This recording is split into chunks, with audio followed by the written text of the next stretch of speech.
오늘 우중에도 불구하고 귀중한 시간 내주신 내빈 여러분 대단히 감사합니다. 부정부패 척결 없이는 국가의 미래가 없습니다. 부정부패에 대항하고 가짜뉴스를 척결하여 국민이 행복하게 잘 사는 대한민국을 만드는데 우리 모두가 함께 합시다. 오늘 부정부패 척결 결의대회를 통하여 정의사회 구현하여 행복한 사회를 만들어 갑시다. 잠시 후 본 행사를 시작하겠습니다. 네 분 여러분들께서는 자리에 앉아주시면 감사하겠습니다. 그럼 지금부터 국민권익위원회 소관인 사단법인 부패혁신총연합회가 주관 주최하는 부정부패 척결 결의대회를 시작하겠습니다.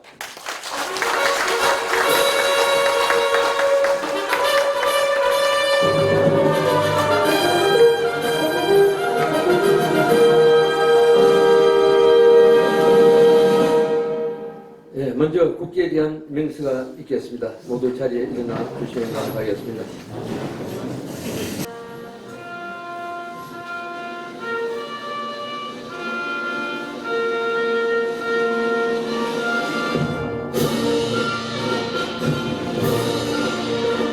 나는 자랑스러운 태극기 앞에 자유롭고 정의로운 대한민국의 무궁한 영광을 위하여 충성을 다할 것을 굳게 다짐합니다.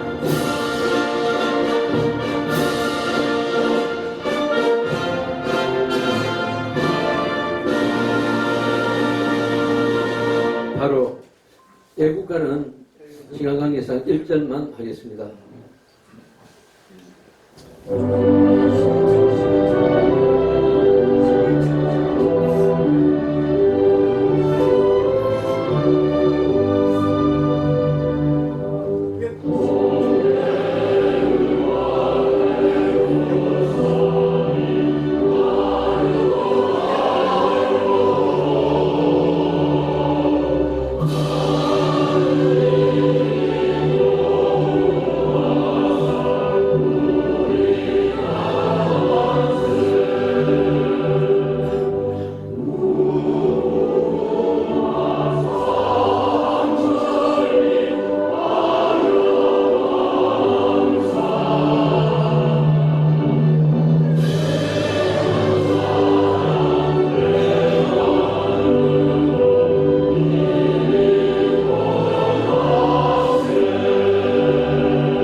다음은 순국선열에 대한 묵념이 있겠습니다. 다같이 묵념.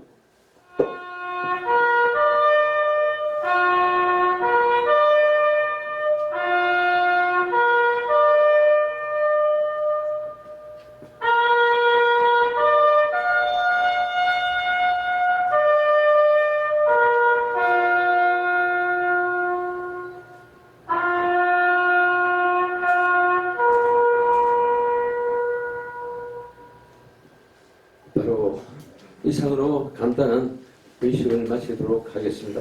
모두 자리에 착석해 주십시오. 다음은 오늘 이 행사를 위하여 귀중한 시간을 내어주신 내비 및 본내 임원진 여러분들을 소개하는 순서를 해보겠습니다. 먼저 내빈 소개는 부패혁신총연합회 김길 회장님께서 하시겠습니다. 회장님 앞으로 모시겠습니다.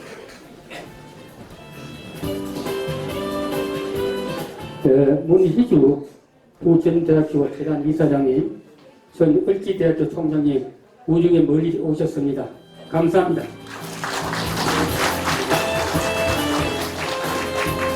이재인 카톨릭 교수님, 전 청와대 비상의시도 서울대 여성 총학생회장을 하신 아주 여러분의 기감이 되는 우리가 존경하는 교수님이십니다.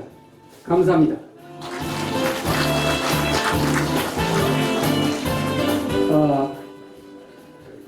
오정환 새 정수의 총장님, 캘리포니아 유인대학교 석박사 나오시고 이번에 국민의힘 서구에서 국회의원 출마하시려고 국회의원 예비 등록을 해놓으신 분입니다.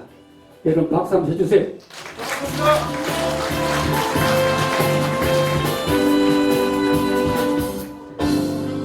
그 외에는 우리 국장님께서 나중에 해드리도록 하겠습니다. 네, 감사합니다. 네, 오늘따른 내빈과 임원진들은 제가 소개하도록 하겠습니다. 내원들에서 오늘 아침부터 어제 저녁부터 오늘 한영검병철 씨 전 의장님 함께 하셨습니다. 박수 크게 주십시오.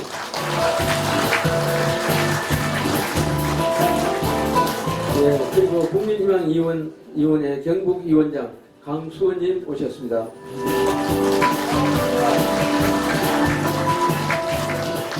전 MBC 보도본부국장 정재진님 함께 하셨습니다. CMB 국회방송 대표이사 윤성필님 함께 하셨습니다. 오셨습니다.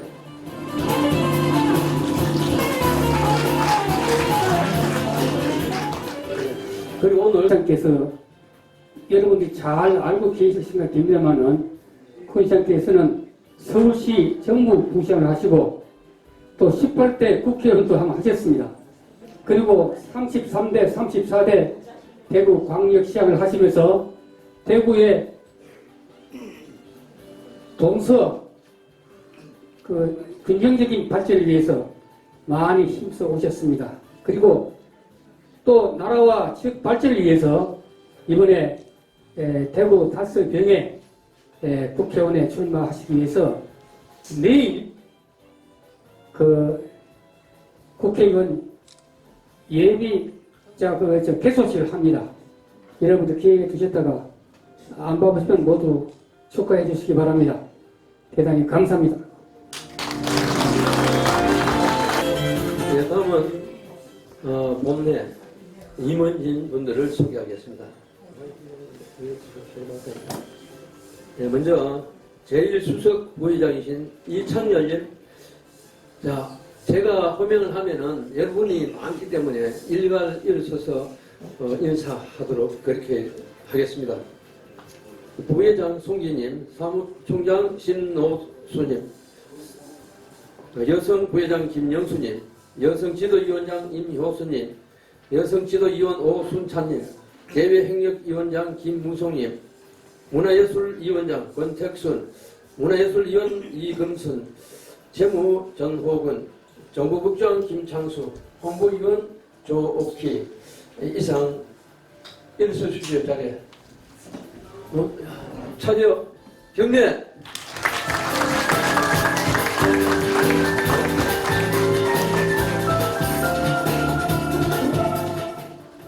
강원도 노현희 총재님,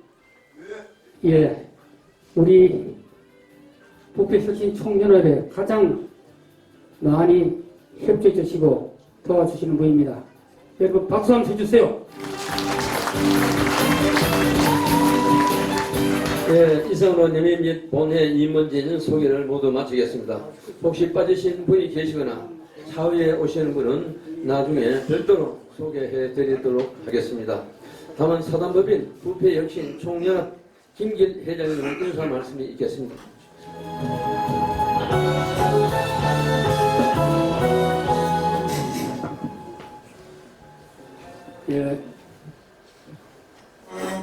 여러분들 대단히 반갑습니다. 오늘 이거 비가 많이 오고 우중이고 또 바쁘신데 우리 부정부패 책임 결의대에 와주시에 대하여 감사와 존경의 말씀을 드립니다. 저희들 부패혁신 총연합은 부정부패 척결을 위해서 많은 노력을 해왔습니다. 청년 교육도 하고 또 거리에 피켓을 들고 부패 방지 운동도 한 바 있고 현수막을 걸어가지고 또 많은 부패 척결 운동을 해왔습니다. 그리고 얼마 전 서울신문 보도에 의하면은 지금 현재 민생 문제나 또 청년 실업 문제 이런 모든 의제를 두고 조사를 한 결과인데 우리 부정부패 척결이 25%로 가장 중요한 의제로 조사되었다는 보도가 있었습니다. 그와 같이 이 부정부패 섞일 없이는 국가 미래가 없다는 슬로건을 가지고 우리 여태까지 부패 방지 운동을 해왔습니다. 여러분께서도 이 부정부패에 대해서 많이 관심을 가져주시고 이 부정부패가 오늘 어제 일이 아니고 오래전부터 관행적으로 우리나라에 많이 되어 왔습니다. 그런데 이게 사실은 상당히 어려운 일입니다. 한 사람이 한다고 해서 되는 것도 아니고 이 어떤 단체 하나가 해도 되는 것이 아닙니다. 그렇기 때문에 여러분들께서 부정부패 척결에 대해서 관심을 가지시고 이웃과 더불어 청렴생활을 하는데 많이 관심을 가져주시면 더 밝고 아름다운 그런 정의로운 사회가 될 걸로 생각이 됩니다. 오늘 여기 오신 분들 다 함께 노력해 주시기 바랍니다. 우리가 공정하고 정의로운 사회 구인이 되도록 다 함께 노력하시길 청합니다. 대단히 감사합니다.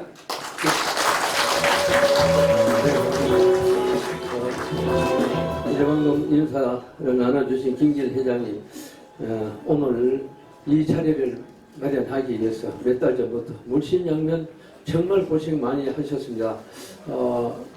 그럼 권영진 시장님께서 먼저 좋은 말씀 해주시겠습니다. 예.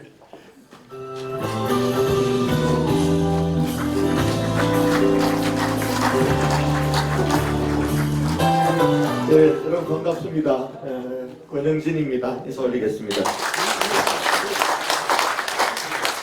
예, 지금 뭐 제가 며칠 전에 예비후보 등록을 해서 지금 국회의원 예비후보 신분입니다.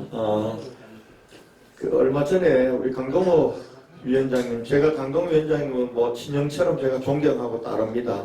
전화 오셔서 부패신 총연합에서 이런 행사가 있는데 권 시장이 와서 짧게라도 강연을 해주면 안 되냐 그래서 제가 뭐 또 형님 말씀을 거역할 수가 없어가지고 예 하겠습니다 라고 했습니다만은 또 받고 보니까 제가 무슨 말씀을 여러분 앞에서 이렇게 드려야 될지 좀 걱정이 앞섭니다.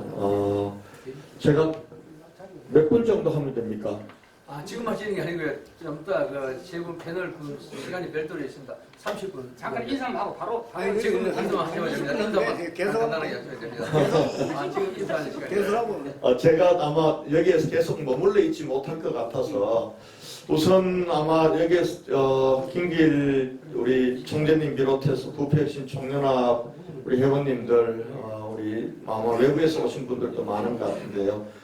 대구에 와주셔서 감사드리고 여러분 모두 환영합니다. 환영하고 또 우리 대구에서 부패신 총연합 회원으로서 우리 사회를 맑은 사회, 정의로운 사회로 만들기 위해서 애써주시는 여러분들께 경의를 표합니다. 저도 공직을 제가 첫 직장을 1990년도 통일부 공무원으로 시작을 했습니다. 제가 청년기에 청년 권영진에게 비춰지는 대한민국은 어떻게 보면은 우리가 외세에 의해서 강대국들 사이 틈바구니에서 좀 당당하지도 못한 것 같았고 또 대한민국 국민이란 게 그 당시에 그렇게 썩 자랑스럽지가 못했습니다. 그래서 왜 그럴까? 좀 왜 우리 대한민국은 밖으로는 좀 당당하고 안으로는 대한민국의 국민이고 대한민국에 살고 있다는 것이 너무나 자랑스럽고 행복한 이런 나라를 어떻게 만들 수 있을까? 왜 이럴까? 저는 그것이 분단된 조국의 멍해라고 생각했습니다. 우리가 남북이 분단되면서 우리가 남북 분단을 위해서 수많은 우리 국력과 자원과 그리고 인적 이 자본이라고 하는 것들이 소모되기 때문에 그래서 통일된 조국을 만들어야 된다. 그래야 우리가 밖으로는 당당한 나라, 안으로는 행복한 나라를 만들 수 있겠다는 게 제가 청년 권영진의 소명이었습니다. 왜 하늘이 나를 이 땅에 유라시아 대륙에 한반도의 끄트머리 그것도 허리 잘린 남쪽 땅에 나를 보냈을까? 통일조국을 실현하는 일을 하라. 저는 지금도 그 소명에 변함이 없습니다. 그래서 대학 다닐 때 제 논문이 박사학위 논문, 석사학위 논문이 전부 북한 통일 관련해서 석박사를 받고 첫 직장을 통일부 공무원 시험을 쳐서 들어갔습니다. 1990년도에 들어갔습니다. 6년 7개월간 근무를 하면서 제가 YS 대통령을 좋아하는데요. YS 대통령의 대북 정책은 저는 별로 안 좋아합니다. YS 대통령 들어서면서 이게 이제 우리 분단이란 것이 우리만의 잘못이 아니잖아요. 외세에 의해서 우리가 분단이 됐거든요. 그럼 통일도 물론 우리 남북 민족끼리 노력도 해야 됩니다. 그러나 통일 외교적인 측면들을 간과하고는 통일을 실현할 수가 없는 거예요. 그래서 노태우 대통령 때 저는 가장 훌륭한 대북 통일 정책이 북방 정책이라고 생각합니다. 그 북방 정책의 키워드는 뭐냐 하면은 북한 보고 너희들이 바로 서울로 올 수 없으면은 너희들은 워싱턴, 미국과 동경, 일본을 거쳐서 서울로 와라. 우리는 모스크바, 당신은 소련이었죠. 소련 그리고 북경, 중국을 거쳐서 갈게. 이 기본 프레임 속에서 우리는 교차 수교를 한 겁니다. 교차 수교를 하고 유엔에 동시 가입을 했는데 불행하게도 우리 대한민국은 중국, 소련과 수교를 했습니다. 모스크바에도 대한민국의 태극기가 휘날립니다. 그리고 또 한편으로는 우리 중국하고도 수교를 했습니다. 그리고 유엔도 동시 가입했는데 안타깝게도 노태우 대통령 정부 때 일본과 북한의 수교 그리고 미국과 북한의 수교를 못했습니다. 그런데 이건 계속 갔어야 돼요. 저는 그렇게 생각합니다. 그래서 평양에 정말 성조기가 휘날리고 이렇게 했으면 남북관계는 많이 달라졌을 겁니다. 그런데 김영삼 대통령이 들어오면서 허난상 씨라는 좌파 통일부 장관이 들어왔습니다. 이러면서 어떤 논리가 우리 통일 문제에 통일 정책에 들어왔냐 하면 우리 민족끼리라는 게 들어왔습니다.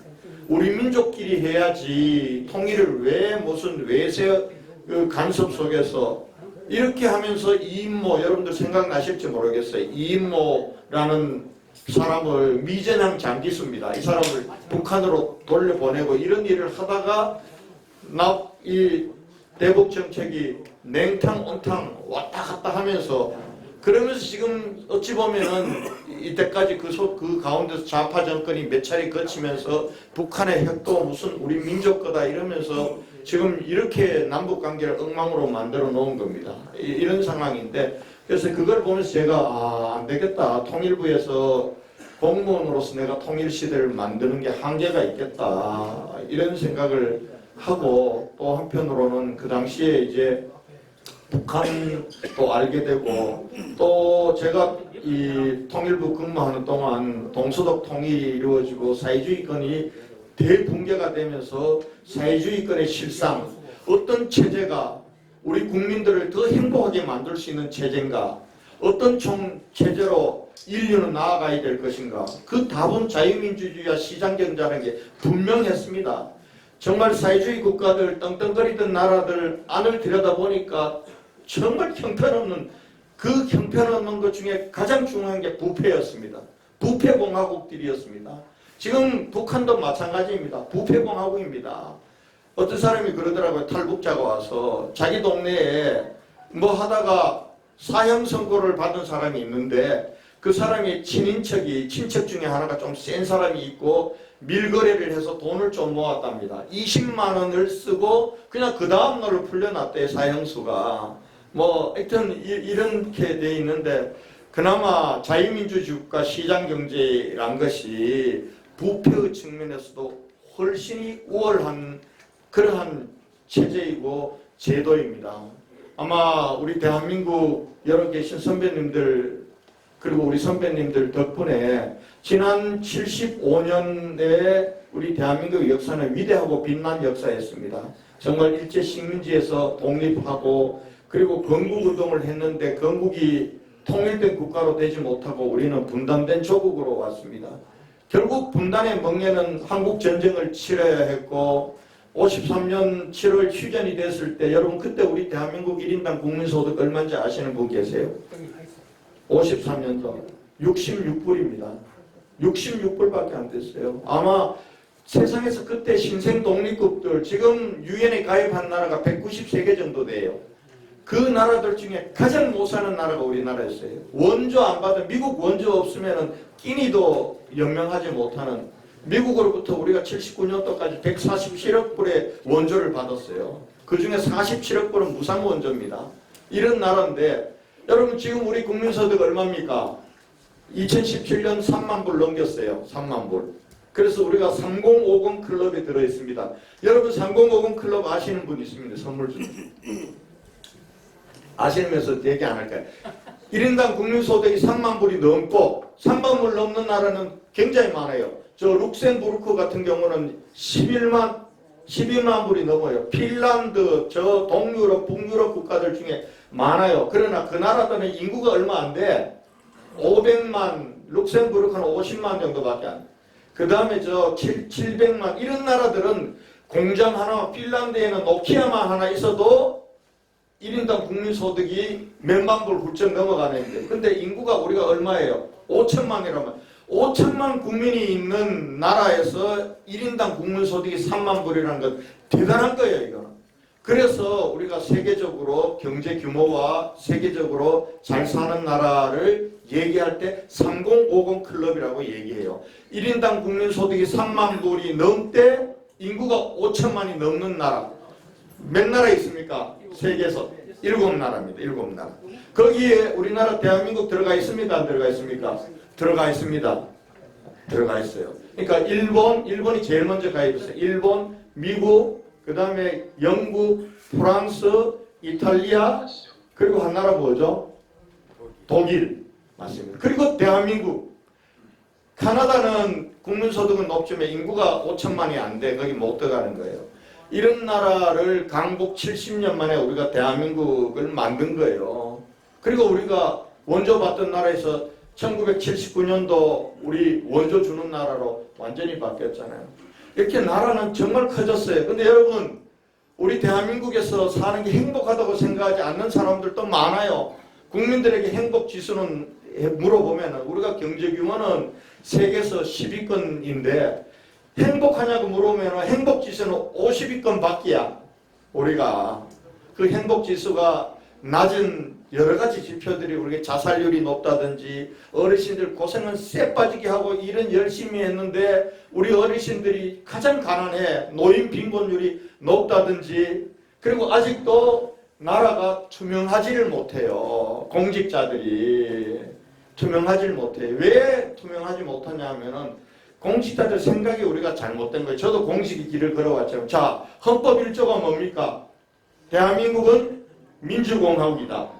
대한민국의 주권은 누구에게 있다? 국민에게 있다. 그리고 모든 권력은 누구로부터 나온다? 국민으로부터 나온다. 그러니까 권력 권한, 공무원들이 누리는 권한은 타고난 게 아니에요. 정부의 권한이 아니에요. 그잖아요. 저 같은 사람 저는 선출직으로 또 했습니다만 선출직은 4년 비정규직이야. 4년 동안 우리 국민들이 내가 다 우리 국민들이 다 이 권한을 가지고 다 할 수 없으니 네가 대신해서 내 권한을 맡겨줄 테니 네가 대신해서 내 대신 이 권한을 가지고 우리 사회를 잘 이끌어달라고 그렇게 4년 비정규직으로 맡긴 거고 직업 공무원들 직업 똑똑해가지고 그 권한이 생긴 게 아니에요. 직업 공무원들에게는 너는 평생 직업 공무원으로 정년이 보장된 공무원으로 내 권한을 네한테 맡겨줄 테니 공정하게 정의롭게 투명하게 사용하라고 그 권한을 준 거예요. 근데 우리 사회는 공무원들이 보면은 지가 똑똑해가지고 높은 데 가면 갈수록 고시 출신들은 지가 똑똑해가지고 그 권력이 권한이 생긴다고 착각하고 있는 거예요. 거기로부터 모든 부패는 나오는 거예요. 아, 나는 국민들이 나한테 부여준 권한을 가지고 내가 하는 거야. 이거 예산, 이거 내 거 아니야. 우리 국민들 건데 내가 잠시 살림 살아주는 거야. 이런 생각으로 가면은 그거 지 마음대로 못 쓸 거예요. 근데 우리가 그래서 그 생각을 바꿔요. 헌법 제1조에 있는 그 대한민국은 민주공화국입니다. 주권은 국민에게 있고 모든 권력, 권한은 내게 아니라 공무원께 아니라 국민 거다, 국민으로부터 나온다, 이 생각들이, 그럼 저는 우리 부패혁신 운동은 거기로부터 시작되어야 된다고 봐요. 모든 권력은 국민에게 나온다. 그리고 공직자들이 저도 공직 생활을 해봤지만 어려워요. 부패로부터, 유혹으로부터. 제일 큰 게 저는 절대 하면 안 된다고 생각하는 게 인사와 관련해서 청탁받거나 이런 거 하면 안 된다고 생각해요. 제가 대구시장이 됐는데 어느 날 우리 집사람이 전화가 왔어요. 밖에 있는데 여보 빨리 들어오라는 거야. 우리 집 앞에 계속 누군가가 어슬렁거린다는 거예요. 감이 안 좋아. 인사 시즌이었어요. 떡 왔는데 보니까 서기관 한 사람이 우리 집 앞에서 어슬렁거려요. 왜 하냐 그랬더니 시장님 제가 드릴 말씀이 있어서. 그래서 내가 야 드릴 말씀이 있으면 내일 시청에 와서 얘기해줘. 왜 우리 집으로 찾아. 빨리 가. 내일 시청에서 하자고. 그래 아침에 내가 면담을 잡아줬어요. 잡아줬더니 와서 뭘 하나를 쑥 내미는 거야. 시장님 뭐 정치하시다 보면은 그 뭐 좀 많이 필요하실 텐데. 그래서 내가 이거 내가 13일 동안 들고 안 나가면 내 비서들 와가지고 이거 가져가라 그런다. 너 4급 승진할 때도 이렇게 했냐? 당신은 승진할 자격이 없다. 국장될 자격이 없으니까 꿈도 꾸지 말고 빨리 가져가라. 안 가져가면 그래서 보냈어요. 내가 승진 안 시키고 돌려보냈어요. 보내고 한 번은 승진 인사철만 되면 밖에서 여러 사람들이 옵니다. 내가 그래서 조회 시간에 뭐라고 했냐면은 나한테 인사 청탁 오는 사람이 있으면 절대 그 사람이 보직 인사든 승진 인사든 안 시켜준다. 자기가 승진하고 싶으면 시장한테 직접 와서 나는 이런 일을 했고 나는 이렇게 잘하고 하기 때문에 시장님 승진시켜주십시오. 이렇게 얘기를 해라 나한테. 밖으로 하지 마라. 근데 잘 안 돼요. 내가 조회 시간에 몇 번 얘기를 했는데도 불구하고 인사철 되면은 별의별 데서 다 전화와 국회의원도 전화오고 근데 한 사람이 3명 이상 전화 오는 건데 절대 안 시켜줬어. 왜냐면 한 사람 정도는 저도 그렇잖아요. 내가 아주 가까운 사람인데 저걸 능력이 되는데 좀 됐으면 좋겠다 해서 얘기할 때가 있어. 대신 얘기하되 시켜달라 소리 안 해요. 이런 능력이 되는데 한번 살펴봐 달라. 이렇게 이 정도 되는데 한 3사람 넘어가면은 그 사람은요 자기 실력으로 이 공직사에 안 가는 거예요. 근데 내가 안 해줬어요. 3번이나 탈락하고 마지막에 나한테 와서 시장한테 막 20분간 막말 퍼붓한 공무원들도 있어. 승진 안 시켜준다고. 그러나 정말 인사가 투명하지 않으면은 기강이 무너지는 거예요. 공직사의 기강이 무너지는 거고. 그 다음에 인허가 문제인데요. 인허가는 동전의 양면이에요. 너무 몸을 사리면은 시민들이 굉장히 불편해. 공무원들 중에는 몸 많이 사려요. 혹시나 이거 하다가 잘못되는 거 아닌가.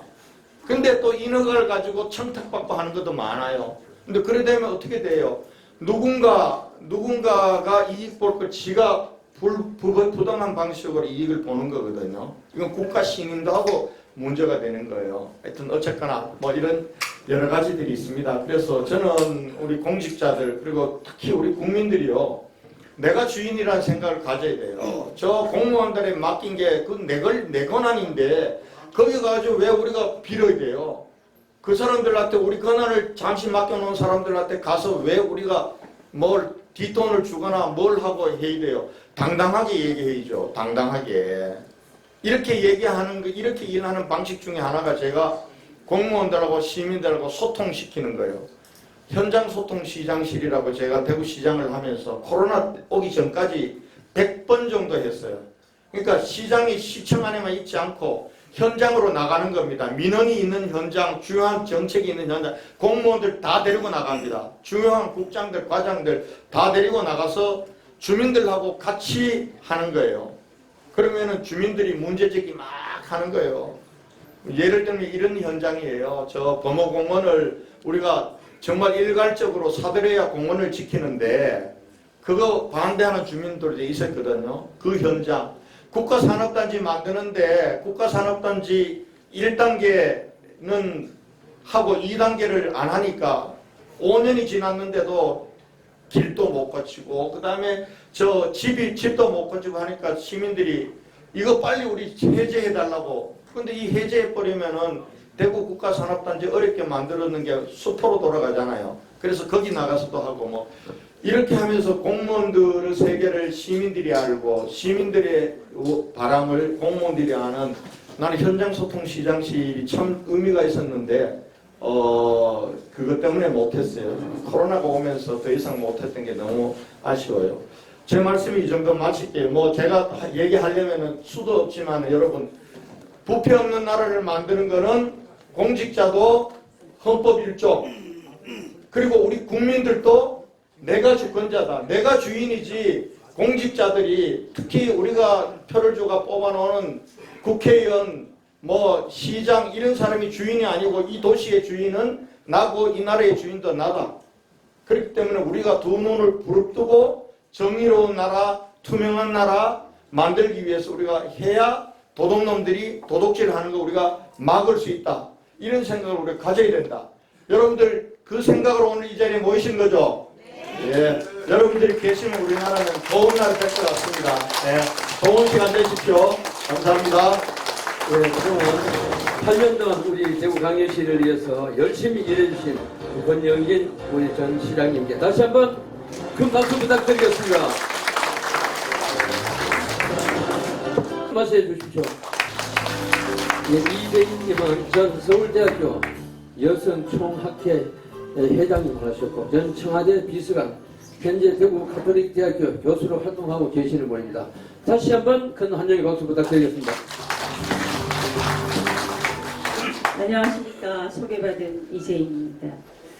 제가 이렇게 우리 사무실 열고 출마하시는 권영진 시장님 옆에서 바로 보통 이어받아 사니까 저 사람도 출마하려고 저렇게 바쁘냐 이러실 것 같은데 그게 아니고요. 저는 우리 강동호 위원장님 시당위원장님 서울시 시당위원장님 하실 때 그때 이제 당 생활을 본격적으로 시작을 했습니다. 그 인연이 있어가지고 우리 위원장님이 너 와봐라 그러면 오고 뭐 가봐라 그러면 가고 뭐 이런 이제 입장에서 오늘 찾아뵙게 됐고요. 그런데 이제 진작에 오늘 행사에 대해서 얘기를 듣고 있었으면은 약속이 겹치지가 않았을 겁니다. 제가 평소에 약속이 많은 사람이 아니에요. 그런데 예, 저에 대한 초대 말씀이 어디서 배달 사고가 났는지 한 며칠 전에 들었습니다. 그래서 이거 그거 까야 되는데 양쪽 다 하다 보니 제가 조금 앞으로 순서를 당겨주시면 그래도 인사는 좀 드리고 갈 수 있겠다 해서 이렇게 찾아뵙고요. 오늘 아무튼 이 부패혁신 총연합회 회원, 단체 회원분들하고 또 외부 손님들하고 이렇게 뵙게 돼서 정말 반갑습니다. 저도 강동호 위원장님 말씀도 있었지만은 사실 대한민국의 제일 큰 화두 중에 하나가 부패혁신이다 이렇게 뼈저리게 느끼는 사람입니다. 제가 공무원 공직 생활도 하고 대학에서 교수 생활도 하고 정치판 이른바 정치판에도 가보니까 느낀 점이 매우 많고 이 대한민국이 또 선진국이 되려고 그러면 이 문제를 꼭 해결해야 되겠다 이런 생각이 들어서 이번에 그냥 발표 한번 해보자 이렇게 했는데 그래서 말씀드리려고 준비하던 중에 또 제가 또 거역 못할 부름으로 한 며칠 또 서울 나들이를 하느라고 이 말씀은 오늘 말씀드릴 만큼 준비가 안 되겠고 평소에 제가 하던 내용을 오늘 기회를 빌어 말씀드리겠습니다. 근데 오늘 오신 우리 대구 경북의 애국 시민들께서는 아마도 부패혁신과 마찬가지로 대한민국에서 정말 중요하다 생각하는 문제가 뭐냐에 대해서는 아마 이구동성이실 것 같습니다. 하나는 통일일 거고 또 하나는 요즘 제일 대한민국의 화두가 뭡니까? 그렇습니다. 인구 문제입니다. 제가 인구 문제 솔루션이라는 제목으로 그 부제목, 원제목은 대한민국 인구정책 길은 있는가 하는 책이 오늘 아침에 출간이 돼서 지금 저한테로 오고 있는 중입니다. 그래서 워낙 할 말이 많던 사람이 그럼에도 회원분들께는 부패혁신을 말씀드리고자 했으나 준비가 미진하여 인구정책으로 하게 됐는데 괜찮으시겠죠? 한 10분 말씀드리겠습니다.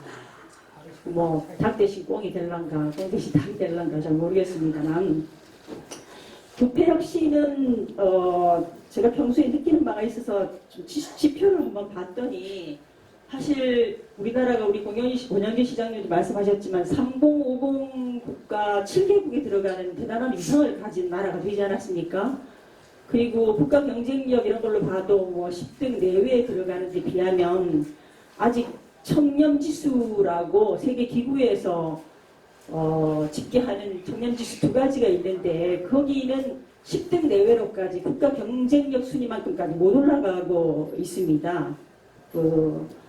부패 인식 지수하고 공공 청렴 지수가 각각 22, 18위 정도로 와 있습니다. 그러니까 우리나라 국가 위상에 비하면은 청렴 지수는 또 상대적으로 떨어지는 수준에 있다 하는 걸 알 수가 있는데 우리가 실감하는 대로 우리 사회가 아직도 그런 문제가 해결이 과제가 많다는 걸 알 수가 있는데 다행히 그 2008년부터는 계속 올라가고 순위가 올라가고 있어요. 근데 2008년이 뭐냐고 봤더니 이 단체가 소속해 있는 국민권익위원회 법이 만들어진 해가 2008년이더라고요. 근데 그때서부터 우리나라 청렴지수가 계속 좋아지고 있고 그다가 15년에 좀 떨어졌는데 16년부터 다시 올라가는 거는 이른바 청탁금지법, 김영란법이 제정이 되면서 사례가 맑아지고 있는 게 지수상으로 나타납니다. 확실히. 대한민국이 좋아지고 있다는 거니까 같이 박수 그냥 힘내라고 박수 한번. 네. 이렇게 대한민국이 청렴도도 차츰차츰 올라가는 데는 오늘 여기 모이신 우리 김길 회장님 이하 많은 그 부패혁신 총연합회 단체 회원분들께서 노고가 있으셨지 않나 생각이 들어요. 제가 공부 좀 한 거 맞죠? 네. 이 그 청렴지수에서도 얻을 수 있는 교훈이 제가 인구적 점검하고 가기 전에 하나만 연결을 지어 말씀드리면 아주 뿌리 깊은 문제입니다. 이게 부패가. 우리 의원님들 다 충분히 인식하고 계시는 것처럼. 그러나 국가 정책과 제도를 바꾸면은 국민들의 인식도 차츰 달라지더라 하는 말씀을 꼭 드리고 싶습니다. 인구도 마찬가지입니다. 아주 어려운 문제고 이미 청년들은 뭐 3포 세대, 5포 세대를 넘어서 N포 세대라고 하지 않습니까? 우리가 인생의 과업이라고 여겼던 것들을 다 포기하고 결혼도 출산도 그냥 하나 옵션이 된 할 수도 있고 뭐 안 해도 그만이고 기본값은 안 하는 걸로 가 있는 정도로 대한민국이 이렇게 변화해 있고 마치 이거는 언제부턴가 그래서 대책이 없는 것처럼 느껴집니다. 아무 방법이 없는 것처럼 느껴집니다. 그러나 이 청렴지수에서도 보듯이 골똘히 연구해서 방법을 찾으면 왜 방법이 없겠습니까 하는 게 오늘의 제 말씀 요지고요. 뭐 이를테면 제가 병 주고 약 주고 뭐 이렇게 될 것 같습니다. 한 말씀만 우선 오늘 저랑 이렇게 상면을 하셨으니까 제 책의 핵심이 몇 가지 포인트가 있는데 그 중에 하나가 저출산 인구 정책으로 돈만 많이 갖다 쓰고 내비리고 효과가 없더라. 또는 돈 쓰고 되는 문제가 아니다. 뭐 이런 게 이제 한간에 파다하게 퍼져 있는데요. 그거는 다음에 그런 말씀 하시는 분 보시거든 꼭 좀 바로잡아 주십시오. 그건 절대 그렇지 않습니다. 제 이 말투에서 아시겠죠? 회원 여러분들께서 아시다시피 제 고향이 청도입니다. 네, 청도인데 10살 때 서울 올라가서 3년 전에 다시 내려왔으니까 50년 동안 서울 가도 말씨는 안 바뀌더라고요. 그래서 지금 우리나라가 예산은 그 국가 경쟁력 순위가 뭐 한 10등 된다 그랬지만요. OECD 국가 평균의 반밖에 안 됩니다. 잘 사는 나라 38개 중에 평균의 반밖에 안 됩니다. 매우 저조한 예산을 사용하고 있습니다. 근데 그 예산 내역이라는 거 들여다보면 오망때망 뭐 특별히 관련 없는 것도 좀 들어가 있습니다. 따라서 예산을 많이 쓰는데도 인구 문제는 해결이 안 되더라라고 하는 말씀은 조금 어폐가 있다는 말씀을 말씀드리고 싶고요. 그런 말 자꾸 하면은 더 비관론이 확산됩니다. 돈으로도 안 되고 못 들어도 안 되고 뭐 어쩌란 말이냐 이렇게 돼버리기 때문에 그렇지 않다는 말씀을 꼭 드리고 싶고요. 저희가 저출산 인구 정책이라는 걸 시작하는 해가 혹시 언젠지 기억하십니까? 어렴풋이 나실 거예요. 2005년에 저출산 고령사 기본계획에는 본격 시작을 하게 돼서 지금 한 20년 조금 못 되거든요. 그 사이에 한 3개 텀 정도, 5개년 계획이니까 3개 텀 정도는 현상 유지 정도는 했어요. 예, 별로 높지 않은 출산율이지만 그래도 현상 유지는 했는데 그게 뭔 덕분이냐. 그래도 그만큼이라도 정책을 폈기 때문에 더 떨어지는 걸 막은 거죠. 더 떨어질 걸 막은 거죠. 그 정도라도. 그 정도 예산과 그 정도 노력을 기울였기 때문에. 근데 제가 드린 말씀은 그것 갖고는 상당히 택도 없다 하는 말씀을 드리고 싶습니다. 그러면 오늘 우리나라가 지금 경험하고 있는 뭐 아침 뉴스 프로에도 보니까 2040년에 3천만 명대로 내려앉고 우리 권영진 시장님 잠깐 말씀하셨지만 나라의 국력이라는 거는 인구를 빼고 나면은 그 GDP만 가지고는 한 조각입니다. 그렇지 않습니까? 이건 무너지는 거는 가장 우선적으로 무엇보다도 먼저 해결해야 되는 문제라 할 수 있습니다. 해결할 수 있습니다. 완벽하게는 아니지만 전 세계가 산업화 국가들은 다 이렇게 좀 떨어집니다.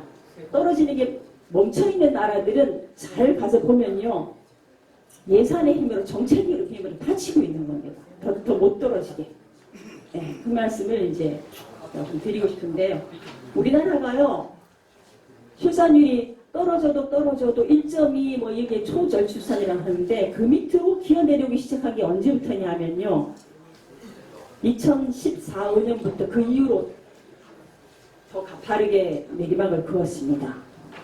그때까지는 대한민국이 출산을 못할 환경과 그 다음에 정책으로 출산을 지원한 힘이 이렇게 맞부딪혀서 평행을 긋다가 그냥 툭 떨어졌습니다. 지금 그 문제를 해결해야 됩니다. 혹시 그때부터 더 떨어진 배경이 뭔지 한번 말씀해 보실 수 있는 분 계실까요? 네, 청년 문제고 청년 일자리고 주거 문제인데요. 그럼 청년 일자리 문제는 왜 생겼냐? 그 말씀을 제가 드리고 싶습니다. 요컨대 사람이 하는 일이고 정책적 실패가 아니라면 이렇게 떨어지지 않습니다. 가장 큰 실패는 지금 우리 청년 세대들이 제가 아주 명밀히 외국 가톨릭 대학교 연구실에 1년 365일 출근하면서 모든 데이터를 갖다 놓고 정밀하게 가로로 세로로 들여다보고 찾아낸 거니까 믿어도 좋으십니다. 대한민국의 청년 문제는 시작이 대학 정원 확장에서 시작이 됐습니다. 95년부터 2010년, 2000년 사이에 고등학교에서 대학 진학률이 40%대에서 80% 이상으로 올라갔습니다. 생각해 보십시오. 무슨 나라가 그래서 이제 그 고등학교 졸업의 80%니까 전체 동일연의 13% 정도 되는데 생각해 보십시오. 갑자기 어느 나라가 대졸 사무직 일자리가 그렇게 늘어날 수가 있습니까? 불가능하지 않습니까? 심지어 전 세계가 2000년대가 되면은 일자리 없는 성장의 시대로 들어섰다고 합니다. 그러니까 그 20세기까지는 경제가 호황이 되거나 개별 기업도 매출이 늘면 사람을 더 뽑습니다. 그러나 2000년대부터는 경기가 호황이 되더라도 일자리는 안 늘어납니다. 일자리 없는 성장 일명. 그럼 뭐 여기 회원분들이 앞으로 더 그럴 것이다. 왜냐하면 AI 로봇들이 대체를 하기 때문에. 그런 시대로 접어들었는데 그 마당에 대한민국은 대졸 사무직 예비군을 2배로 확 늘려서 시장에 내보냈습니다. 그 첫 세대가 1998 IMF 때 졸업해서 나간 우리 남동생 같은 케이스입니다. 이 사람들이 일자리 시장에서 불용불안에 시달리면서 더 이상 해결책이 없는 기반을 만들어버렸습니다. 근데 이제 더 문제는 뭐냐면 기가 막힙니다. 대한민국은 그거 청년 일자리, 청년 미스매치만 있는 게 아니라 또 심각한 걸로 수도권 집중 문제가 이것도 이 저출산에 한 몫을 합니다. 수도권 집중이 왜 한 몫을 하냐? 일자리는 서울에 있죠. 청년들은 2배의 청년이 수도권에 2배의 청년이 지방에서 졸업을 합니다. 이 미스매치도 해결이 안 되는 나라입니다. 그러니까 이쪽에서 일자리가 있으면 이쪽 졸업한 애들이 가면 되는데 요컨대 청년들의 러쉬로 서울 올라가지 않을 수 없는 구조에서 수도권으로 몰리는 청년들의 주거 문제가 그때부터 심각하기 시작합니다. 지옥보도 나오고 동물 실험에도 있습니다. 보금자리가 없는 한 이게 세대 재생산이 어렵습니다. 그런 문제가 덧붙여졌죠. 그 다음에 막판에 충격을 가한 거는 1970년 1월로 앞전 정부의 부동산 가격이 딱 2배를 뛰었습니다. 이게 이제 막판에 완전 제초대를 뿌린 겁니다. 통계상으로도 그래프상으로도 한 지역의 부동산 그래프하고 출산율 그래프는 딱 데칼코마니입니다. 뭐냐면 출산율이 집값이 올라가면 출산율이 똑같이 떨어져요. 올라가는 만큼 떨어져요. 데칼코마니 아시죠? 딱 쳐보면 같이 되는 거. 네. 그러니까 부동산이 그렇게 올라가는 한 출산율은 올라갈 수가 없다라고 하는 게 통계적으로 나와 있고 요컨대 그런데 이 교육정책 실패, 대졸 정원을 늘리는 거, 그 다음에 주거정책이 실패, 부동산 가격 앙등시키는 거 이게 불가항력입니까? 아니지 않습니까? 정책의 실패로 청년 문제의 상당 부분이 야기가 됐고 그러니까 다시는 출산력 부양에 이런 부정적인 효과를 낼 수 있는 정책은 면밀하게 이 출산력 감수성이라는 걸 가져야 됩니다. 정책을 만들 때 그런 말씀을 올리고 싶고요. 해결책이 다소간이 있습니다. 대한민국이 돈을 썼는데 제일 문제가 되는 게 돈이 좀 적게 들어갔다. 원래 우리는 평균보다 2배 정도를 해야 평균 쓰는 나라들 수준의 출산력을 낼 수 있는 나라입니다. 인수분해를 해보면. 왜? 대한민국은 출산을 잘하기에 굉장히 불리한 환경을 가지고 있습니다. 교육률 너무 높아요. 전 세계 최고라서 자녀 양육비가 전 세계 가장 높습니다. 그러니까 한 시민이 자기 세대를 양산하기에 필요한 돈이 세계에서 가장 비싸요. 우리나라는. 많이 올랐습니다. 그것뿐입니까? 가족주의 이거 되게 심합니다. 유럽도 남부 유럽을 가면은 가족 문화 우리처럼 비슷해요. 이모, 고모 뭐 이런 사람들이 한마디씩 챙겨하고 중부 유럽, 북부 유럽 올라가면 개인주의예요. 가족끼리도 타치 안 합니다.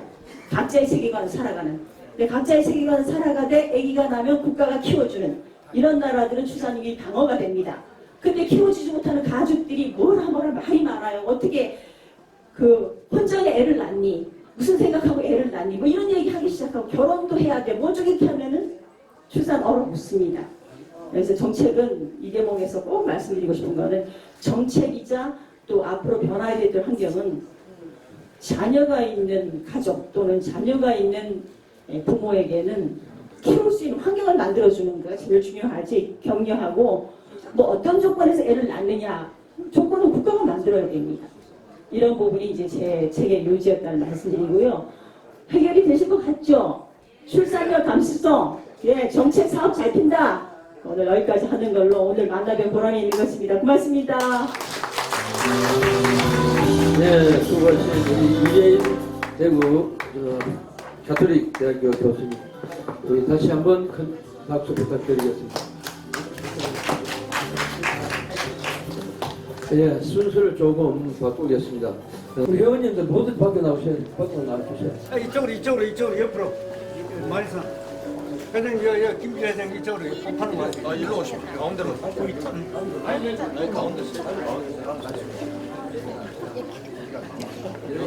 가운데 요렇게 조금 이쪽으로 조금 옮기십시오. 뒤는 나갈까? 의자를 앞에.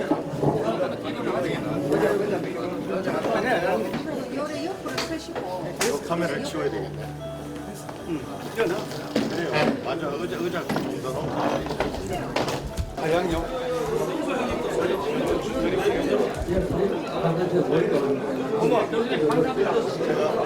저 뒤에서 빨리 나오세요.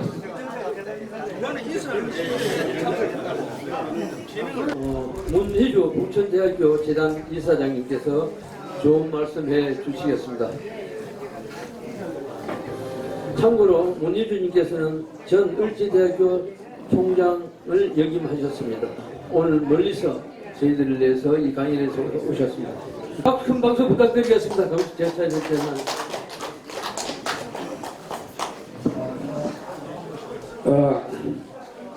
저도 오늘 행사가 뭔지도 잘 모르고 어떨게 우리 저기 강동호 위원장님께서 어제 저녁에 갑자기 오라 해서 따라왔어요. 따라왔는데 와서 보니까 자, 자리해 주세요. 그쪽에.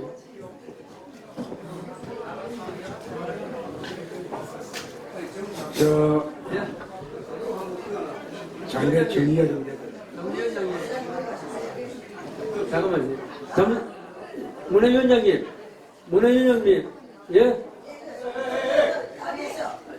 지금 강의 시간에 자, 저는 죄송합니다. 짧게 하겠습니다. 보니까 부정부패 척결돼 있는데 이 세상에 모든 게 다 있습니다. 없는 거 하나도 없는데 딱 없는 게 세 가지가 있대요. 첫째 하나는 뭐 없느냐면 비밀이 없답니다.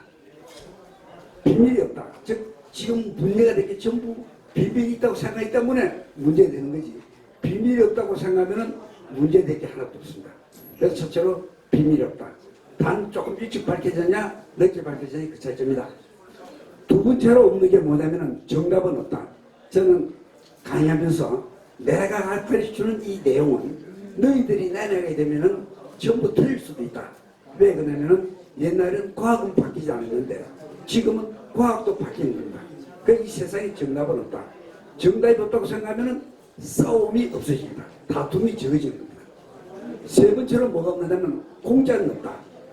공짜인지 알고 다 주는 거 받았다가 문제되지 않습니까? 그래서 세상에 없는 것 세 가지 이것만 기억하고 공직생활을 하더라도 우리가 그 실수는 적게 한다 이렇게 생각하면서 제가 오늘 드릴 말씀은 내가 만드는 게 아니고 뭘 이야기하지. 그러니까 우리 강동호 위원장님이 강 위원장님 저 강동호 위원장님 그 강의할 인사로 그러놓고 뜯으시면은 내가 할 말이 없잖아. 가만히 계시오. 자, 좀 앉아주세요. 예. 우리 위원장님 제일 많이 뜯으셨어요. 제 생각하지 마시고 강사님의 좋은 말씀 열심히 들으십시오. 여기에 있는 내용은 제 뜻이 아니고 강 위원장님이 나한테 이렇게 하면 된다. 그래서 적어본 거지. 저는 이런 가격한 이야기를 할 줄은 모릅니다. 단 위원장님의 시킨 대로 하다 보니까 가격한 이야기가 되는 겁니다. 우리는 자유민주주의를 지키기 위해서 윤석열 대통령을 대통령으로 만들었습니다. 여러분들이 윤석열 대통령을 탄생시키는데 가장 큰 역할을 한 분들이 바로 여러분들입니다. 그리고 윤석열 대통령은 우리가 기대했던 것 그 이상으로 어떤 역대 대통령보다도 대통령 직무를 잘 수행하고 있습니다. 즉, 이 국가의 위기에 처한 대한민국을 구하기 위해서 세계 방방곡곡을 뛰고 계십니다. 그래서 특히 외교, 국방, 경제 면에서는 놀라운 효과를 실적을 얻고 있습니다. 그러나 문재인 정부가 심어놓은 흑세 문민의 파렴치한 세력들은 180석이라는 무소불위의 거대 야당과 야합을 해가지고 자신들의 비리를 실정을 위장하기 위해서 온갖 악법을 제정하고 그다음 그것을 토대로 윤석열 정부의 발목을 잡기 위해서 해란이 되어 있습니다. 이 내용도 역시 강동호 위원장님이 적어준 대로 저는 강의하고 있는 겁니다. 문재인 정부 5년 동안에 마약 청정국이던 대한민국은 마약 천국이 되어버리고 사회는 무질서와 불법 집회로 혼란의 극치를 달리고 있으며 5년 동안에 포퓰리즘에 의한 국가의 비전 400조가 늘어났고 이것은 미래 세대가 고스란히 떠안게 되었습니다. 그럼에도 이재명 일당은 미래 세대를 위한 일자리 창출 예산은 80%를 절감하고 원전 분야 예산은 1,820억을 삭감하면서 탈원전 개발비는 256억을 정해가지고 원전이 완전히 이룰 수 없도록 대못을 박는데 현안이 되어 있습니다. 그리고 국회 예산은 364억 원이나 정액을 한다고 합니다. 문재인 정부 5년 동안 세계를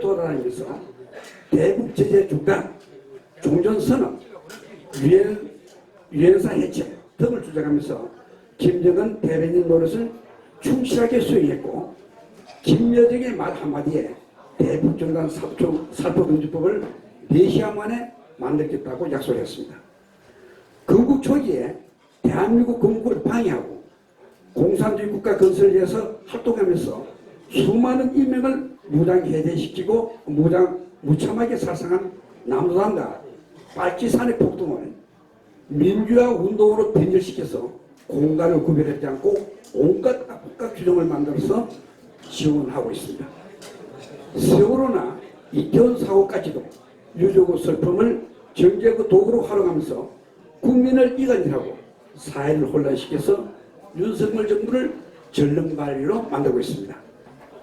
헌법과 법치에 따라 직무를 수행하는 사법기관인 법원, 헌법재판소, 선거관리위원회는 문재인 심호는 장당들에 의해서 공정과 상식과는 전혀 관계가 없는 거리가 먼 판결로 국가를 물러시키면서 특정 세력의 아바타를 자처하고 있습니다.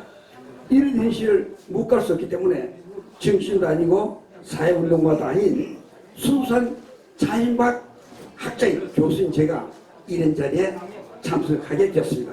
물론 이 내용은 제 의견을 이렇게 강하게 이야기할 수 없고 우리 강동원 위원장님이 하라고 생각하는 걸 좀 이해해 주시면 되겠습니다. 유교를 경험한 우리들은 공산주의에 대한 특별한 이념교육이 없어도 공산당의 잔혹함을 잘 알고 있기 때문에 진보 좌파의 속임수에 넘어가지 않습니다만 전쟁을 경험하지 못한 젊은 세대는 공산주의자의 선전 이론에 쉽게 현혹될 수밖에 없습니다. 자유우파는 이념교육 필요성을 느끼지 못하고 방관한 사이에 좌파 세력들은 공산주의 이념교육을 계속 확대해서 지금 우리나라에는 좌파 이념에 매몰된 사람 수가 계속 늘어나고 있습니다. 그런데 공산주의가 나쁘다는 건 누구나 잘 압니다. 누구나 잘 알고 있는데 왜 이렇게 좌파 세력이 계속 늘어나고 있느냐 하면 이거는 공산주의자의 사기수법입니다. 사기수법은 대개 5가지 종류로 분류할 수 있습니다. 그 첫째가 선전 이론과 철학 실천 이론이 저는 다릅니다. 선전하는 거하고 그 다음 이거 실천 이론은 전혀 달리하고 있습니다. 예를 들면 노동자 농민이 주인이다 이렇게 이야기하고 있습니다. 그래서 모든 권력 주권은 노동자 농민으로부터 나온다 이렇게 이야기하고 있어요. 그런데 그러고 나서는 수천만 명의 주권 행사를 할 수 없기 때문에 이 권한을 누구한테 위임하냐면 당에 위임을 하는 겁니다. 당에 위임하고 또 당로 역시 수백만 명이기 때문에 당이 권리 행사를 할 수 없어서 어디에 위임하냐면 중앙위원회에 위임하는 겁니다. 또 중앙위원회에서는 이것도 역시 수백 명이기 때문에 정치국에 위임합니다. 또 정치국원도 수십 명이니까 이거는 1인 독재, 즉 원수한테 이거 위임할 수밖에 없다. 그래서 1인 독재지만은 국민들한테는 어떻게 얘기하냐면은 너희들은 모두가 다 모든 권력은 당신들이 위임한 걸 나는 수행할 따위다. 이렇게 혼돈하게 있습니다. 그 다음 용어를 갖다 혼란스럽게 전수하고 있습니다. 즉 아까 얘기한 민족이나 한글에는 한글이라는 거는 배탈리는 의미로 존재하는 겁니다. 이거는 주한미군을 철수하기 위해서 만든 말입니다. 이 사람들의 평화는 우리는 전쟁이 없는 상태를 평화다 이렇게 이야기하지만 이 사람들은 전쟁이 없는 상태가 아니고 온 세상이 공산화가 되어 있을 때 이걸 우리는 평화다 이게 주장하는 겁니다. 그래서 이 사람들은 이제 이거 우리끼리 평화를 이루자는 말은 결과적으로 주한미군을 철수하는 게 몰아내는 데 있는 겁니다. 이 사람들이 민주주의를 이야기할 때도 제일 처음에 뭐라고 했냐면 플로레타주의 민주주의다 이렇게 했습니다. 그 다음에 약간 변경해가지고 민중민주주의다 이게 결과적으로 인민민주주의입니다. 요걸 조금 변경해가지고 진보민주주의다 이렇게 얘기해요. 그 다음 이걸 이제 이거 민주주의다. 여기서 뭐가 다르면 자유를 빼버린 겁니다. 자유민주주의다. 그러니까 문재인 정부가 우리나라는 자유민주주의인데 자유를 빼고 민주주의를 하려고 그러다가 이게 실패한 겁니다. 못하고 말한 겁니다. 그래서 이렇게 말이 괜찮다. 그 다음 개변을 통해 이 사람들은 개변이 아주 대단합니다. 예를 들어서 토끼와 거북이가 경주를 하는데 거북이는 절대로 토끼를 따라잡을 수 없다. 이게 바로 우리 보통 생각입니다. 그런데 이 사람이 개변은 그렇게 하지 않고 거북이를 50m 앞에 두고 경주를 시키면은 토끼는 영원히 못 따라잡는다. 왜 그러냐? 50m 앞에 시작된 거북이가 25m를 갈 때네 토끼는 50m를 가고 또 15m를 갈 때네 토끼는 25m를 가고 끝까지 가다 보면은 나중에는 2m가 거북이가 먼저 간다. 이렇게 결론을 해요. 누가 들어도 거짓말이지만은 이 개변으로 우기는 겁니다. 이런 개변을 틀어놓는 겁니다. 예. 그 다음 또 뭘 하냐면 억지를 부립니다. 예를 들어서 인간과 사람은 다르다. 근데 인간이란 뭐냐? 생물학적으로 우리가 동물일 때 인간이라고 그러고 사람이라는 건 뭐냐? 계급투장으로 이거 각성된 인간을 사람이라고 그런다. 그래서 우리가 깊게 보는 사람이 우선이라는 게 들어있는데 이거는 이 사람들이 생각할 때 사람이 우선은 우리하고 다릅니다. 우리는 사람이 우선이라면 착보다 사람이 우선인데 그 사람들이 생각하는 사람이 우선은 이거는 즉 계급투쟁으로 각인된 사람들이 우선이다. 이런 의미가 포함되어 있어요. 그래서 이런 용어의 혼란을 이 사람은 계속 불러일으킨다. 그 다음 반복성을 합니다. 거짓말도 100번하고 1000번 하다 보면 이게 뭘로 변하냐면 바로 이거 참말같이 느껴지는 겁니다. 그래서 사실은 공산주의가 좌파가 나쁜 일을 다 합니다. 다 하는데 여기에 빠져들고 고칠 수가 없어요. 그 왜 못 고치냐면 중독되기 때문입니다. 우리가 여러분들이 담배 중독 못 고치죠. 마약 중독 못 고칩니다. 사상에 중독되는 사람들도 고칠 수가 없어요. 그런데 마약이나 담배나 알코올 같은 거는 내 의지를 고칠 수가 있습니다. 그런데 좌파에는 공산주의에 빠진 사람은 자기 의지를 고칠 수가 없어요. 그 조직이 가만히 두지 않으면 고칠 수가 없습니다. 이게 바로 그네들의 그 수법이다. 이렇게 보시면 되고 제가 여기서 뭐 무슨 얘기를 한다 여러분들 별로 이렇게 재미가 없을 것 같아서 원래 이야기는 여자 있을 것들은 짧으면 짧을수록 좋고 또 강의는 또 짧으면 짧을수록 좋다고 그랬습니다. 그래서 이 정도로 끝내고 제가 드릴 말씀은 내가 교수로서 또 재단 이사로서 드린 게 아니고 아까 오면서 우리 지월 또 부산에서 사실 약속이 있는데 차표 다 이렇게 준비해놨는데 우리 강동호 위원장님이 안 된다 여기 가이드도 그래서 뭐 또 몰라서 보니까 부정부패 척결이야. 그래서 정말 작은 생각 들고 여러분들 존경스럽습니다. 부패가 난무하는 이 사회에서 그좀 바로잡아 보겠다고 많은 시간을 생각하고 또 재력을 투입하고 또 사람을 모으고 참석한 여러분한테 존경과 그렇시 바랍니다. 감사합니다. 네, 감사합니다. 네, 좋은 말씀 해주신 우리 문희유 의원님께서 다시 한번 큰 박수 부탁드리겠습니다. 자, 이번에는 강동호 서울중앙총장님의 인사 말씀 읽겠습니다. 아니 말씀보다 소개만 해야 돼. 네, 강동호 서울중앙총장님이십니다. 여러분 큰 박수 부탁드리겠습니다. 감사합니다. 자문위원장이신 오세창 박사님께서 인사 말씀 읽겠습니다. 앞으로 모시겠습니다.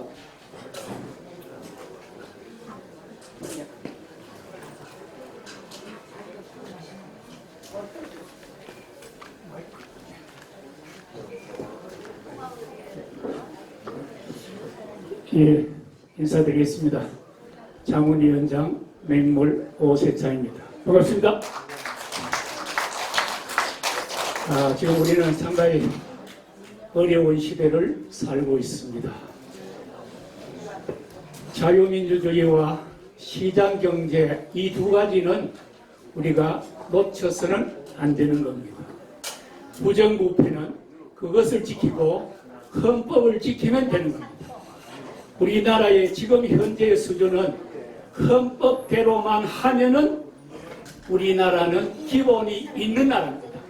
그렇기 때문에 오늘 우리 이 모임은 보통 모임이 아니고 나라와 국가를 살리겠다는 그러한 충정이 있는 분들만 모인 것으로 알고 있습니다. 맞습니까? 박수가 적은 보니까 아닌 것 같습니다. 맞습니까? 네. 이은상 시원을 이렇게 읊었습니다. 결의여 우리에겐 조국이 있다. 내 사랑받칠 곳은 오직 여기뿐. 심장에 더운 피가 식을 때까지 즐거이 이강산을 노래 부르자라고 했습니다. 70년 동안 우리는 세계에서 민주화와 그 다음에 경제 성장을 한 유일한 국가입니다. 그러한 자부심을 가지고 오늘 이 모임을 통해서 우리 강동호 회장님, 그 다음에 김길 회장님의 어떤 그 높은 뜻을 우리가 받들고 우리 대구 시민도 대한민국의 최후의 보루, 민주주의의 최후의 보루가 바로 대구입니다. 그러한 자부심을 가지고 우리 모두는 이 운동에 앞장서야 되리라고 생각합니다. 맞습니까? 예. 오늘 이 모임을 계기해서 우리는 다시 한번 대구 시민으로서 대한민국의 최후의 보루로서 그러한 자부심을 가지고 이 운동에 앞장서 주실 것을 믿으면서 인사 말씀에 가름합니다. 감사합니다. 네, 대단히 감사합니다. 다시 한번 오세찬 고문위원장님께 큰 격려 박수 부탁드리겠습니다. 제가 국회의원님들의 촉전을 소개해드리겠습니다. 촉전이 굉장히 많이 왔습니다. 윤재욱 국회의원님, 홍준표 시장님, 조경태 국회의원님, 조명희 국회의원님, 강대식 국회의원님, 이인선 국회의원님, 아까 초만 전에 이인선 국회의원님 수송 올립니다. 요 화면에 지금 때가 안 나죠. 동영상 화면을 만들어서 저희들께 주셔서 그만큼 성의를 많이 들여서 저희들에게 힘을 실어줍니다. 그리고 이만큼 우리도 열심히 이 부정부패 없는 사회를 위해서 노력해야 된다고 생각합니다. 너무 많기 때문에 다는 소개 못 드리고 국민의힘 원내대표 윤재욱 국회의원님의 축사 말씀을 드리겠습니다.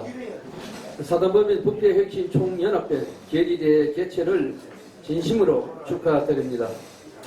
공정한 사회와 확산을 위해 애써주신 김길 중앙회장님, 강동호 중앙총장님을 비롯한 관계자 여러분들의 노고에 감사의 말씀을 전하며 이번 계리의 대회를 통해 모든 구성원이 하나가 되어 부패 방지 의지를 다시 한번 다짐하는 계기가 되길 기대합니다.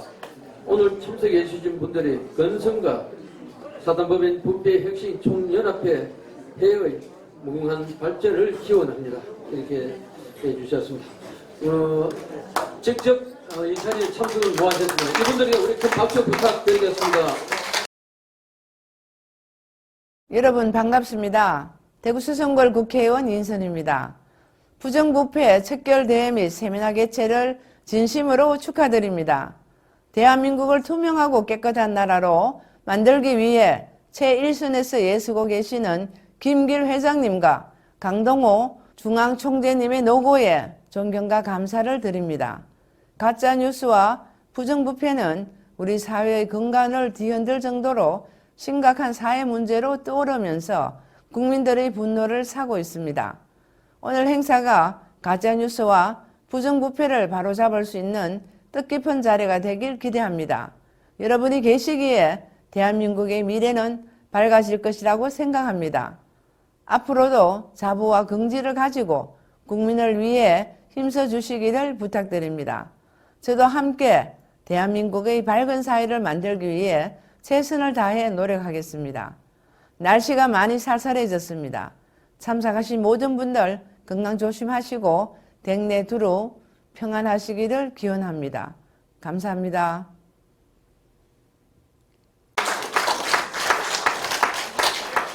예, 다음은 오늘 여러분도 보시다시피 부정부패 척결 계리대회입니다. 그래서 계리대회의 강령을 낭송을 하겠습니다. 원래 처음에 연습을 해야 되는데 너무 바빠서 또 많은 분들이 오셔서 연습을 못했습니다. 앞에서 우리 문화위원장님께서 강령을 앞에 읽으면 제일 끝장만 읽어요. 같이 해주시면 됩니다. 그래요. 자, 모두 자리에 일어나 주시기 바랍니다. 저희 수지. 안녕하세요.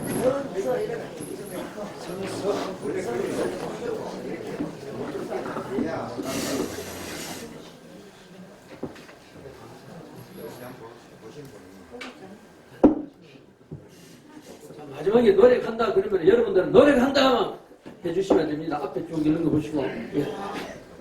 국민권익위원회에 속한 사단법인 부패혁신 총연합 강령. 하나, 우리는 부정부패를 예방하고 청렴한 풍토를 조성하여 청렴도 향상을 위하여 노력한다. 노력한다. 노력한다. 하나, 우리는 모든 국민이 청렴하고 검소한 생활을 통하여 부정부패를 척결하도록 감시하고 교육한다. 교육한다. 교육한다. 교육한다. 조금 더 큰 소리를 해주세요. 네.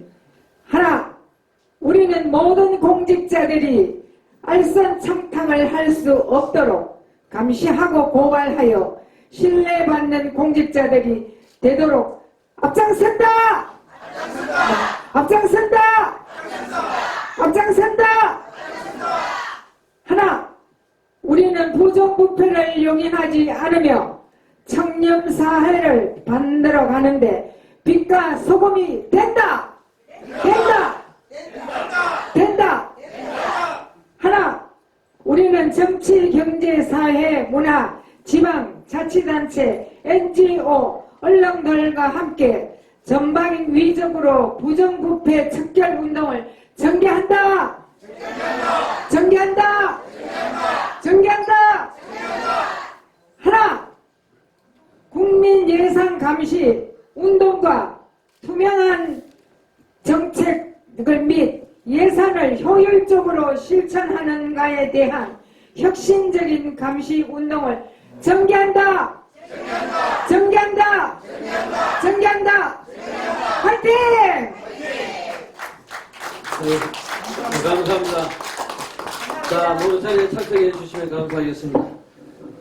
부정부패 척결은 우리가 살아가는 이 시대에 있어서 꼭 필요한 요건이며 부정부패 없는 사회를 만들어 정의를 구현하고 밝고 맑은 깨끗한 사회를 만들어서 누구나 평등한 위치에서 평등한 삶을 살아가기를 기원합니다. 오늘 부정부패 척결 대회를 통하여 우리 모두가 하나 되어 부정부패 없는 사회를 만드는데 0.3%의 연분이 바다를 지키듯 우리들의 작은 힘이 하나의 미래가 되어 주시길 부탁드리겠습니다. 이상으로 1, 2부 행사를 마치고 3부 행사를 하겠습니다. 잠시 상부 행사 들어가기 전에 저희 임명장 수여식을 임명장이 조현석 자문위원님 앞으로 나오시고요. 이창열 제1수석부회장님, 권택순 문화예술위원장님 앞으로 나오시기 바랍니다.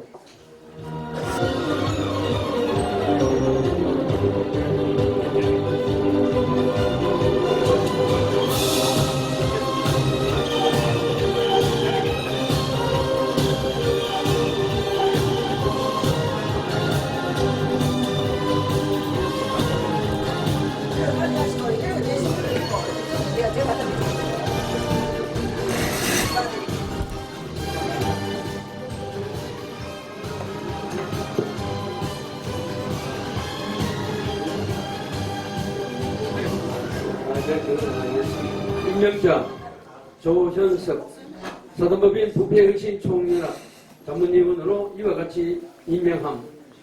2023년 11월 1일